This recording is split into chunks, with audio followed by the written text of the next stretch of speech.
संध्या live, आवाज महाराष्ट्राचा।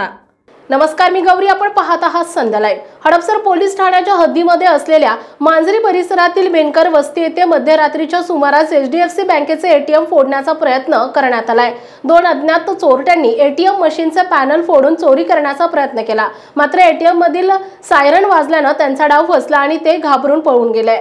अधिकच्या माहितीनुसार चोरट्यांनी ATMच्या मशीनचे पॅनल तोडले होते, परंतु पॅनल फोडताच सायरन जोरात वाजू लागला। त्यामुळे परिसरातील नागरिक जागे झाले आणि चोरट्यांनी घटनास्थळावरून पलायन केले। या प्रकरणी हडपसर पोलीस ठाण्यात गुन्हा दाखल करण्यात आला असून पोलिसांनी घटनास्थळी भेट देऊन CCTV फुटेजच्या आधारे तपास सुरू केलाय। दोन्ही चोर फरार असून त्यांचा शोध घेण्यासाठी पोलीस पथके रवाना करण्यात आली आहे। पोलीस अधिकाऱ्यांनी नागरिकांना सावध राहण्याचे आवाहन केले असून संशयास्पद हालचाली दिसल्यास त्वरित पोलिसांशी संपर्क साधण्याचे आवाहन करण्यात आले आहे। ताज्या आणि महत्त्वपूर्ण बातम्या पाहण्यासाठी आजच आमच्या संध्या लाईव्ह न्यूज चॅनलला YouTube वर सबस्क्राइब करा आणि बेल आयकॉन प्रेस करा।